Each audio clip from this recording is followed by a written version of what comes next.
I share some similarities with Arnoldo. I was born in Taiwan and spent the next 16 years, or 11 of my first 16 years in Latin America, hence the name Carlos. I actually lived in Venezuela, in Caracas, and in Barranquilla, Colombia. Is Arnoldo sitting? Oh, he's actually leaving.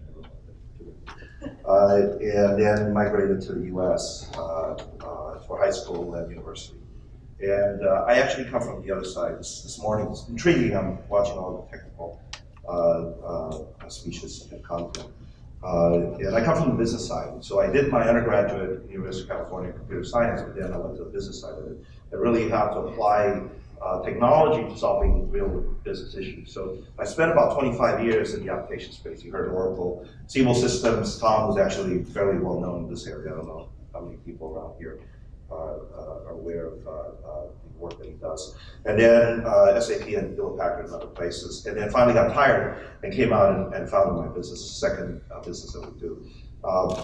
We're going to shift to blockchain right now. Let me do a real quick show of hands here. How many people here know and are very familiar with blockchains? Not that many. Great. And how many have actually worked with blockchains and applied blockchain on the business side? Even fewer. Fantastic. Okay, great. So as Jason mentioned this morning, a number of us were actually in New York. I came from there just earlier in the week. There was 300 currently running blockchain events during the span of Sunday through today, actually. CoinDesk was the biggest consensus. Ran an event from Monday through Wednesday. It was over 8,500 people. Some of the people there included Fred Smith, the chairman of FedEx. So blockchain, he believes, in his own words, him and his CIO were on stage, disintermediating the supply chain industry as we know it today. Right. So let me talk about why that is, and then Jack Dorsey was there. Dorsey is, of course, well known for Twitter, but he also has a couple of other projects like Foursquare, right? And so he actually made crypto work through Foursquare, right? Buying a cup of coffee, as he described it 5 years ago. Right, he basically took it as a challenge to see, you can obviously buy anything with credit cards now through Foursquare for vendors that don't take credit cards, but he actually automated the function of taking Bitcoin or any other type of regularly tradable cryptocurrency and then be able to go to a coffee shop that only accepts other forms of payment and be able to transact. So what is a blockchain, right? So about 10 years ago, the entity or the individual or the person's name, Satoshi Nakamoto, due to the global financial crisis that happened in 2008, came up with this technology, this wonderful technology, we believe, that really is going to, we believe, disintermediate a lot of the middle entities, or centralized controls, right? So you hear a lot about decentralized systems and management. And the keynote speaker this morning talked about the cloud. So without the cloud, this would probably not be possible. Without the internet, of course, it's not possible, right? So what is a transaction request that initiates? Most of the cases today is obviously just trading cryptos. And last year, the Bitcoin rise really caused a full-on embrace of blockchain by the commercial sector. Prior to that, it was probably just localized, right? So you buy a piece of Bitcoin because of FOMO effect, the fear of missing out, right? You see your neighbor, your friend making a lot of money from 1,000 to 10,000 to 20,000 as a result last year, and then what happens then, right? So the transaction then goes off to a cloud of computers, right? So it's not centralized like a bank, right? You don't have an ACH, you don't have a wiry, address, right, where the bank acts as a trusted entity to validate, right, when you do currency exchanges or other commodity exchanges, right. It actually goes to a peer-to-peer node, and there lies both the good and the bad of it, right. So I'll talk about the good here very quickly, and then the validation happens through a consensus. So it's a voting. So you may have heard that, how many people have heard of the mining of coal? Great, right? So why is this such a huge deal? Because it consumes a lot of energy to map out this consensus. It takes 51%, right? Anybody watch the Silicon Valley, the show? Last episode, right? I don't want to ruin it for anybody, right? It talks about, how you can outvote. you could actually do a sort of hostile takeover if you can garner 51% of the vote. So it is not completely non-breakable, but it takes a lot of effort. And because the data is not sitting in one location, it's sitting in the cloud, it becomes ineffectively non-permeable, right? And so that's the second part. And so today, the challenge of this model is that a Bitcoin transaction is capped at roughly 7 transactions per second. That's why it takes so much, right? But some of the better ones, like EOS or other coins, can get up to 500 transactions per second. A good commerce credit card is about 40,000 transactions a second. Everyone has heard of, obviously, the Alibaba Black Friday last year, right? Anybody heard of it? Right? They topped out at 372,000 transactions per second. So obviously this space has a long ways to go before it will be commercially applied. So how do we leverage that from a commercial use case is really what I've worked on, right? Then you have the validation, and again today is mostly exchanges of cryptocurrencies between individuals that are buying it for a number of reasons, right? Investing it because it really doesn't pay dividends. It's not like cash or other, it doesn't pay dividends or interest, is what I was going to say. There's capital appreciation. So once somebody buys it, they try to buy something else, either a token of another business, right, to try to grow it and they trade it back and forth. Or there are contracts that happen, and I'll talk a little bit about our business on the technical side, records or other information. So there's emerging businesses that are coming up. Last year, there were roughly about $8 billion, from last year through the beginning of this year, about $8 billion worth of crypto that's gone into the topic of the next speaker, I believe, ICOs, right? Disclosure, we're not doing an ICO ourselves. We are doing private fundraising through token offerings. That's one of the benefits of this particular business if you're embracing it. But there are other information that's being transacted here today on the blockchain. Okay.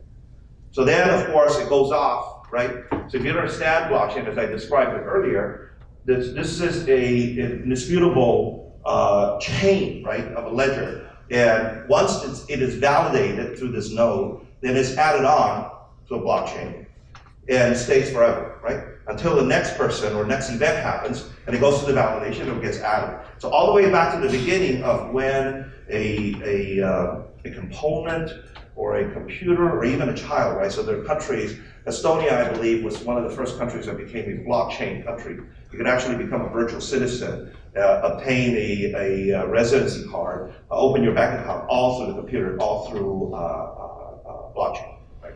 And so that's what happens on the ledger, and then the transaction is completed.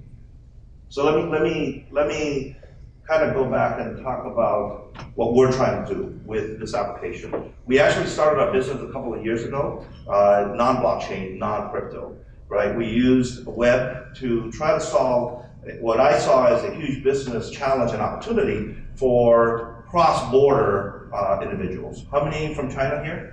Raise your hand. Quite a few, right? There's over 350,000 Chinese students here in the US right now, right? About 35% of the population. About 80,000 in Japan. 130 million Chinese traveled outside of China for tourism last year. Significant amount acquired services, goods, and et cetera, right? Or migrated to other locations.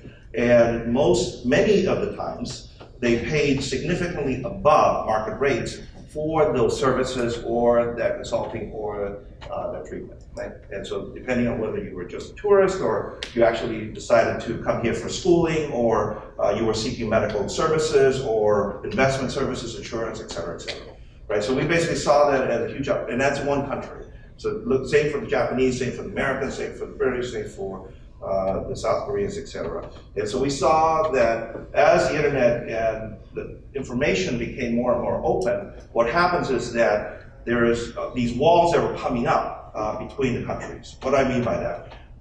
Actually, I'm a US citizen. I've been a US citizen for 41 years. But every time I go to China, because all my information is on Google, I actually have to use a VPN. The moment I use VPN, all my Chinese communications stop that instant. So WeChat, YouTube, right? It doesn't work. So that's the most basic of it. The second is if I go do any search, I can't do it on Google. I have to do it on the local search Baidu. If I go on Baidu and I don't know simplified Chinese, I'm out of luck, right? Think about going to Japan. If you don't know kanji and you're searching for things, you can't get to it, right? Then I'll just got to warn you. The last piece of it is, how do we then apply this blockchain to machine learning and then AI is, where are the issues that people are facing, right? Customer acquisition cost, as well as how to provide a better service. So up until last year, the end of last year, we simply just fired ourselves as the better middle people, the lower cost, like a Costco.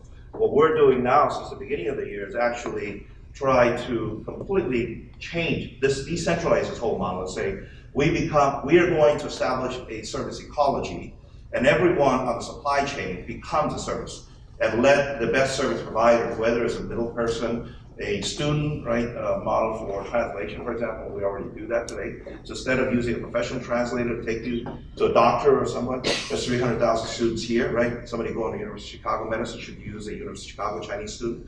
Somebody go to Tokyo University Hospital should use a Chinese student from there. Somebody from your local, et cetera, right? So that's a Google model. And then utilizing the blockchain to provide the trust, and then the cryptocurrency, obviously, as the last piece to transact. Right? So it provides a trust, removes the middle layer with regards to laws, right? And because it's trusted immediately.